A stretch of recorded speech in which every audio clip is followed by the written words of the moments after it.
Hola, ¿qué tal? Bienvenidos a esta sesión de macroeconomía en Aula ESSENS HD, donde abordaremos el modelo ISLM, estudiaremos los determinantes del equilibrio en el mercado de bienes y el mercado de dinero.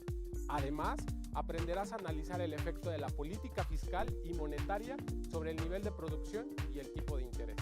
Sin más, veamos el siguiente material.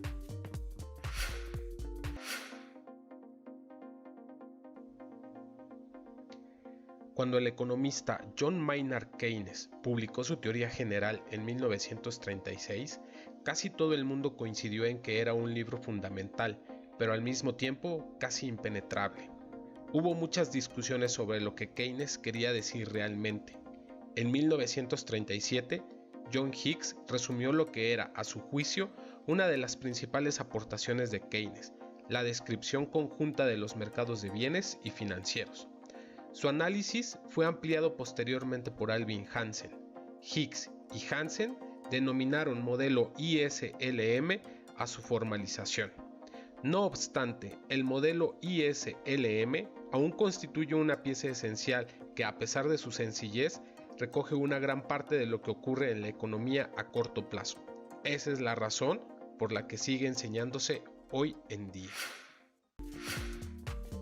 Seguramente en algún momento has escuchado noticias como el Banco Central decidió incrementar la tasa de interés, el gobierno incrementó los impuestos al consumo o simplemente que la confianza del consumidor disminuyó en tal periodo. Entender el significado de estas noticias sin tener conocimientos previos puede parecer complicado.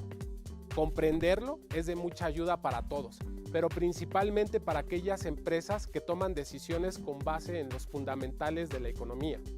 Es por ello que hoy estudiaremos el modelo ISLM, que aborda una economía hipotética en equilibrio de corto plazo, cerrada, es decir, donde los precios son fijos y donde no hay exportaciones ni importaciones.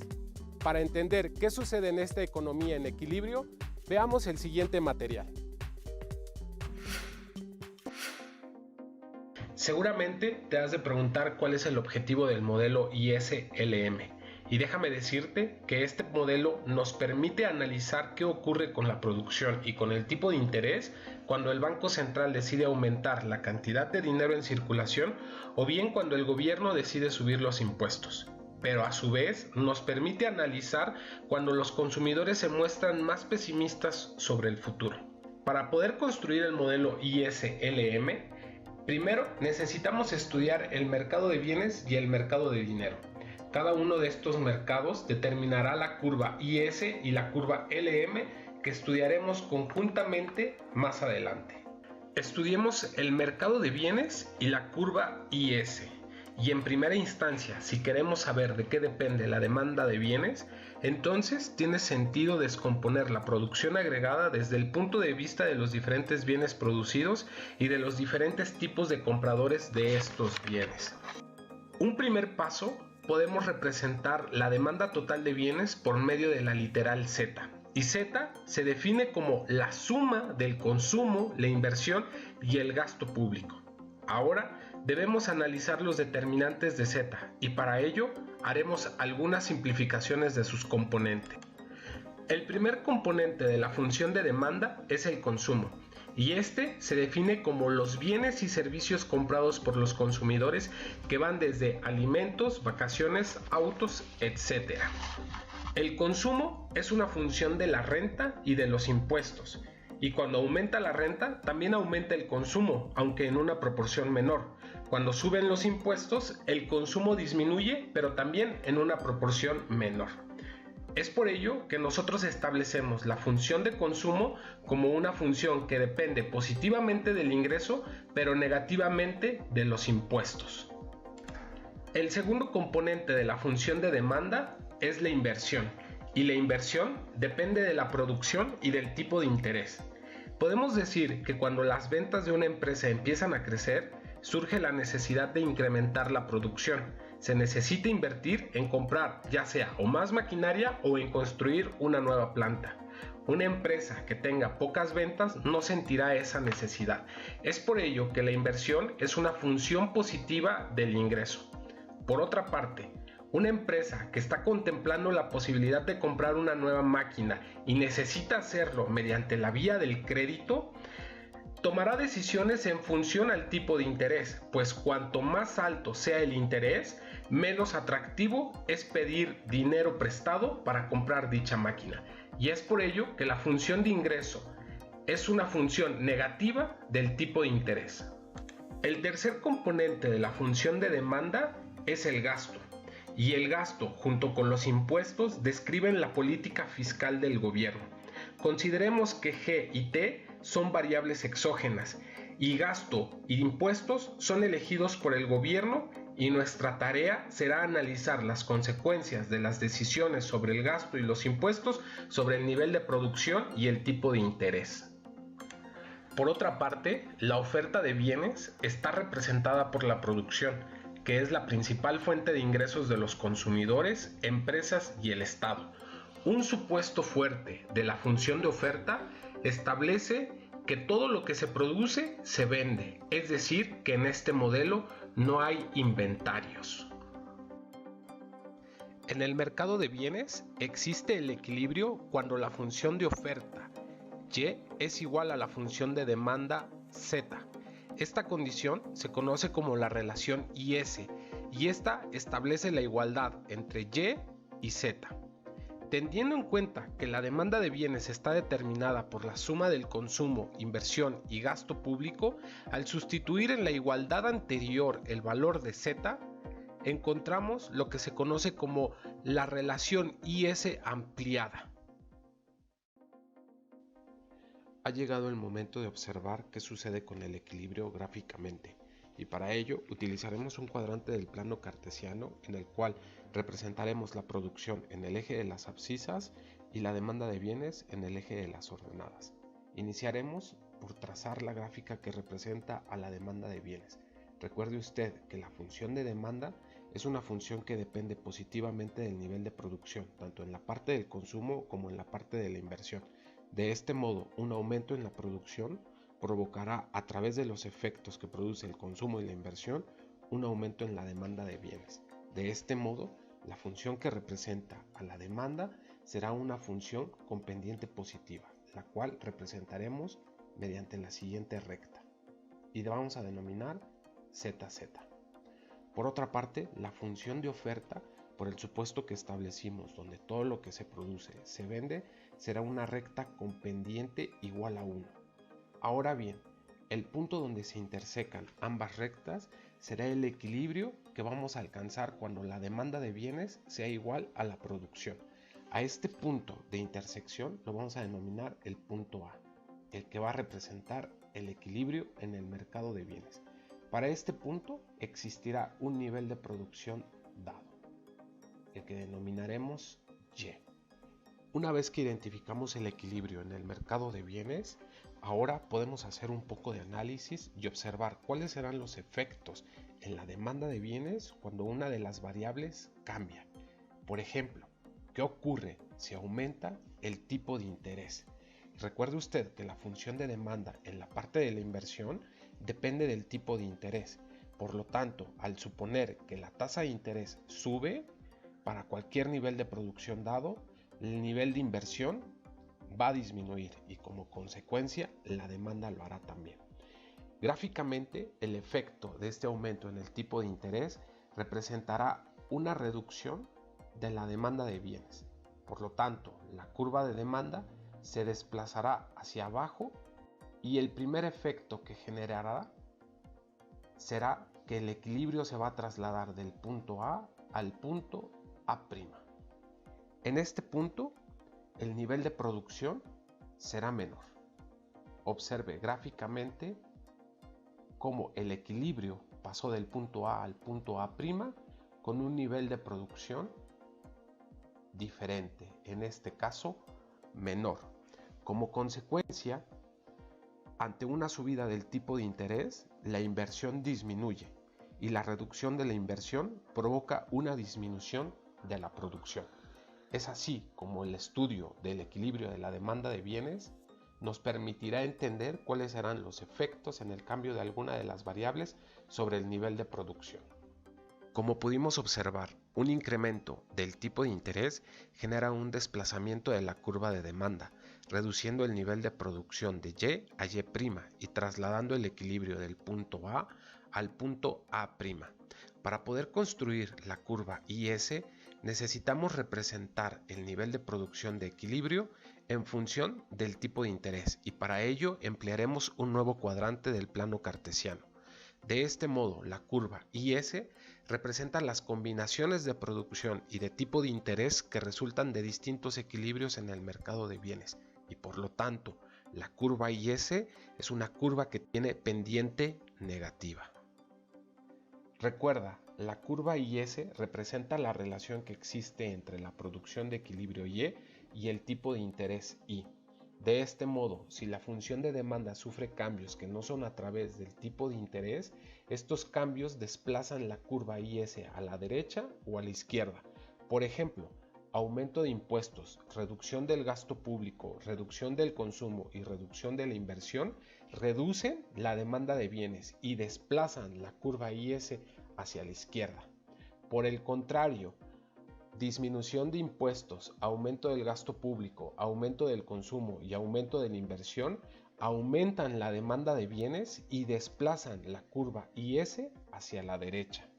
Ha llegado el momento de recordar lo que hemos aprendido sobre la curva IS.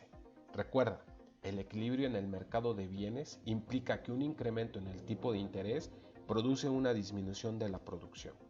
Por otra parte, los cambios en los factores que disminuyen la demanda de bienes para un tipo de interés dado desplazan la curva IS a la izquierda, y aquellos cambios que aumentan la demanda de bienes provocan un desplazamiento de la curva IS a la derecha. Hasta este momento solo hemos estudiado la curva IS. A continuación, estudiaremos el mercado de dinero y la forma en la que se construye la curva LM. Apenas hemos revisado la primera parte del modelo ISLM. A continuación, veamos cómo se determina la curva LM a través del mercado de dinero. Ha llegado el momento de estudiar el mercado de dinero y la relación LM. Para ello, será fundamental entender cuáles son los determinantes de la oferta monetaria y de la demanda de dinero. Empecemos por la oferta monetaria. En este modelo, supondremos que el Banco Central es el único encargado de controlar la cantidad de dinero que existe en la economía. Por lo tanto, el Banco Central controla la oferta monetaria. Por otra parte, la demanda de dinero supone que los individuos deben decidir qué proporción de su riqueza deben tener en dinero y qué proporción en bonos. De esta manera, la única razón para tener alguna riqueza en bonos estriba en que estos rinden intereses. Si no rindieran intereses, tendríamos toda nuestra riqueza en dinero, ya que es más cómodo. Una vez que entendemos cuáles son los determinantes tanto de la oferta y la demanda, será conveniente estudiar la condición de equilibrio del mercado de dinero, la cual establece que el equilibrio se encuentra en el punto donde la oferta es igual a la demanda de dinero. Esta condición de equilibrio está representada por la ecuación que tenemos en pantalla. Del lado izquierdo, la variable M representa la cantidad nominal de dinero que es controlada por el Banco Central. En el segundo miembro de la ecuación se representa la demanda de dinero, que es una función de la renta nominal y del tipo de interés. De esta manera, un aumento de la renta nominal eleva la demanda de dinero y una subida del tipo de interés la reduce. Para que haya equilibrio, la oferta monetaria debe de ser igual a la demanda de dinero. Para nuestro análisis, resulta más conveniente transformar la condición de equilibrio del mercado de dinero en una condición real, es decir, en términos del poder de compra. De esta manera, la nueva condición de equilibrio está expresada por la siguiente ecuación. Esta ecuación nos dice que la condición de equilibrio surge cuando la oferta de dinero real es igual a la demanda de dinero real. Seguramente te has de preguntar cuál es la diferencia entre la ecuación anterior y esta. Déjame decirte que la ecuación anterior representa cantidades de dinero y esta nueva expresión representa el poder de compra del dinero, lo cual es más conveniente para el estudio de la relación ISLM.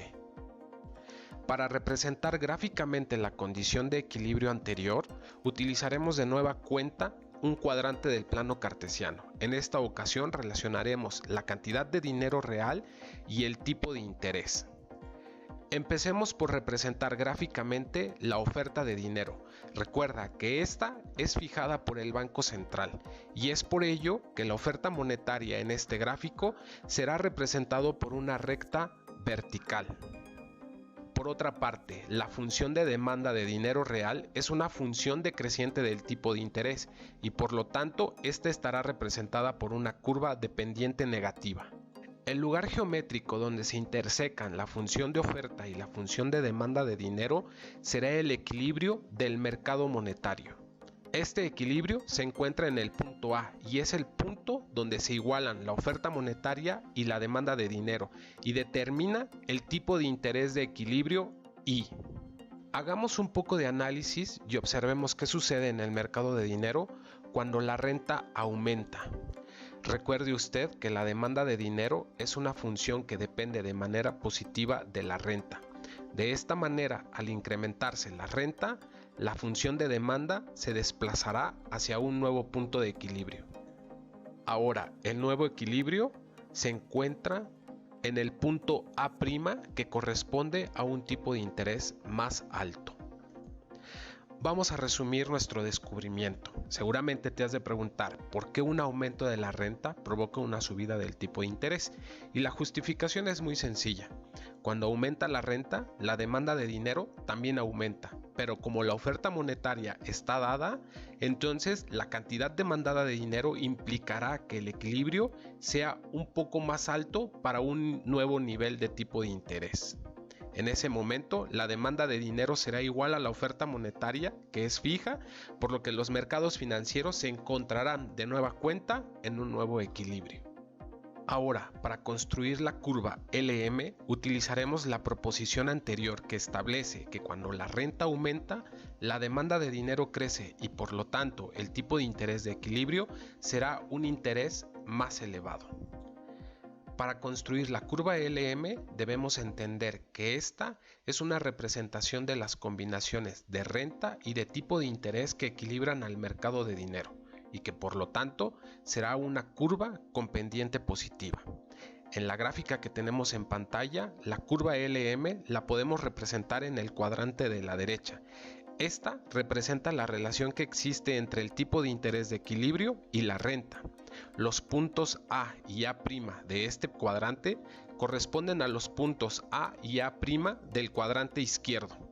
En términos generales, el equilibrio de los mercados financieros implica que cuanto más alto es el nivel de producción, mayor es la demanda de dinero y por lo tanto más alto es el tipo de interés de equilibrio. Esta relación entre la producción y el tipo de interés está representada por la curva de pendiente positiva denominada curva LM. La curva LM puede sufrir desplazamientos ya sea hacia arriba o hacia abajo. Observemos el siguiente ejemplo. Consideremos un aumento de la oferta de dinero nominal de M a M'. Dado que el nivel de precios es fijo, la oferta de dinero real aumenta de M sobre P a M sobre P', como podemos nosotros observar en pantalla. En ese caso, en cualquier nivel de renta, el tipo de interés coherente con el equilibrio del mercado financiero es más bajo, desciende, por ejemplo, de I a I'. Ha llegado el momento de repasar lo que hemos aprendido sobre el mercado de dinero y la curva LM.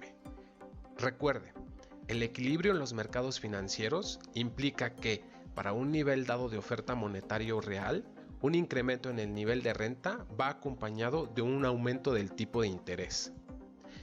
También vimos que una expansión monetaria desplaza la curva LM hacia abajo y por el contrario, una contracción monetaria la desplaza hacia arriba. Ya vimos cómo se da el comportamiento del mercado de bienes y cómo el del mercado de dinero. Ha llegado el momento de vincular ambos comportamientos a través del análisis conjunto de las curvas IS y LM. Estamos listos. Una vez que sabemos cuáles son los determinantes de la función IS y de la función LM, podemos hacer análisis conjunto. Recuerda, la relación IS se desprende de la condición según la cual la oferta de bienes debe de ser igual a la demanda de bienes, y esta relación nos dice cómo afecta el tipo de interés a la producción.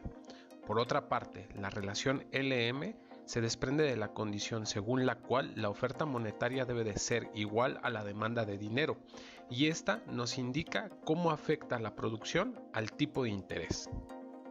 Observa la siguiente gráfica.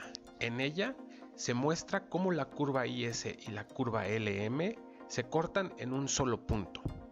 Antes de hablar del equilibrio, vamos a recordar que en cualquier punto de la curva IS que es de pendiente negativa, corresponde al equilibrio del mercado de bienes. Lo mismo sucede con la curva LM que tiene pendiente positiva.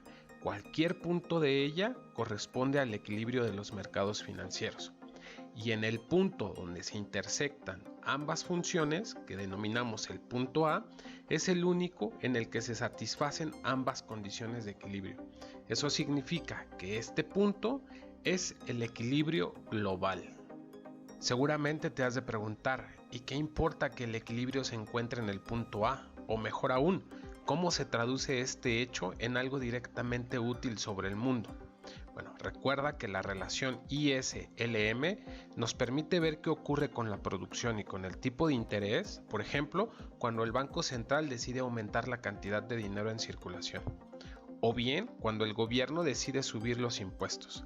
Pero también nos permite observar qué sucede con la producción y el tipo de interés cuando los consumidores se muestran más pesimistas sobre el futuro.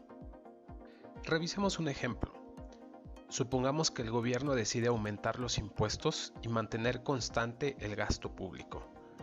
A esta decisión se le denomina contracción fiscal. La pregunta interesante es, ¿cómo afecta a la producción, a sus componentes y al tipo de interés? Volvamos a hacer un poco de análisis. Para evaluar qué le sucede a la producción y al tipo de interés, iniciemos nuestro análisis observando qué le ocurre a la curva IS.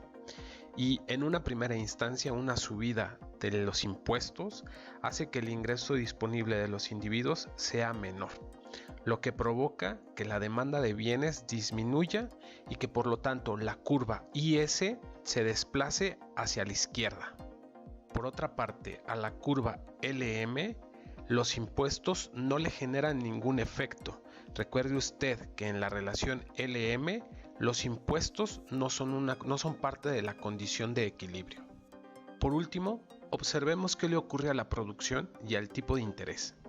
Tras la subida de los impuestos, la curva IS se desplaza hacia la izquierda, de IS a IS', como se muestra en la gráfica. El nuevo equilibrio se encuentra en A'. Por lo tanto, la producción disminuye de Y a Y' y el tipo de interés baja de I a I'. Por lo tanto, cuando la curva IS se desplaza, la economía se mueve a lo largo de la curva LM del punto A a A'. En conclusión, la subida de los impuestos provoca una reducción de la renta disponible, lo que lleva a los individuos a reducir su consumo. Esta disminución a la demanda provoca una disminución de la producción y de la renta. Al mismo tiempo, la disminución de la renta reduce la demanda de dinero y provoca un descenso del tipo de interés. Revisemos otro ejemplo. Ahora, supongamos que el Banco Central decide aumentar la oferta monetaria mediante una expansión. A esta decisión se le denomina política monetaria. La pregunta es, ¿cómo afecta a la producción, a sus componentes y al tipo de interés? Es necesario resaltar que la oferta monetaria no afecta directamente ni a la oferta ni a la demanda de bienes. En otras palabras, la oferta monetaria no aparece en la relación IS, por lo tanto, una variación de la cantidad de dinero no desplaza a la curva IS. Sin embargo, el dinero sí entra en la relación LM, por lo que la curva LM se desplaza cuando varía la oferta monetaria. Un aumento de la oferta monetaria desplaza la curva LM hacia abajo, de LM a LM', como podemos ver en la gráfica. Dado el nivel de renta, un aumento del dinero provoca un descenso del tipo de interés. Para observar el efecto de la expansión monetaria sobre el nivel de producción y el tipo de interés, observe la siguiente gráfica. La expansión monetaria desplaza la curva LM y no afecta a la curva IS. La economía se va a mover ahora a lo largo de la curva IS y el equilibrio se va a desplazar del punto A al punto A', lo que implica que el nivel de producción va a aumentar de Y a Y' y el tipo de interés va a descender de I a I'. Qué interesante conocer la forma de determinar el nivel de producción y el tipo de interés de equilibrio. Ahora pongámoslo en práctica. Pon mucha atención. Hemos estudiado el modo en el que se determina la curva IS y la curva LM, así como a cada uno de los determinantes de estos dos tipos de funciones. Ahora, llega el momento de preguntarnos, ¿cómo se ajusta el modelo IS-LM a los hechos? Recuerda, en este modelo, lo que se determina es el tipo de interés y el nivel de producción a partir de los determinantes de cada una de las funciones. Y como se mencionó en un principio, este modelo es una pieza esencial que, a pesar de su sencillez, recoge una gran parte de lo que ocurre en la economía a corto plazo. Te pido que observes una noticia reciente del Banco Central de nuestro país, donde se anuncia que esta institución decidió elevar la tasa de interés. Te propongo que utilices el modelo IS-LM para estudiar las consecuencias de esta decisión de política económica sobre el tipo de interés y el nivel de producción. De esta manera, tú serás capaz de decidir si el modelo IS-LM sigue siendo vigente o no. Las aplicaciones de una política fiscal y monetaria siempre tendrán efectos sobre la curva IS y LM. Saber interpretarlo nos permitirá tener un mejor entendimiento de la actividad económica en el país y el mundo para tomar mejores decisiones. Si aún tienes dudas, puedes consultar a tu docente o escanear este código QR para tener más información sobre el modelo macroeconómico básico. También puedes visitar nuestro canal en YouTube, darle like, suscribirte y activar las notificaciones. Así te podrás mantener actualizado con lo mejor de Aula SEMS HD. Sigue las transmisiones en Facebook, Instagram y por la señal del canal 12.1 de Radio y Televisión de Hidalgo. Recuerda, en economía, entre más información tengamos, mejores decisiones tomaremos. Hasta pronto.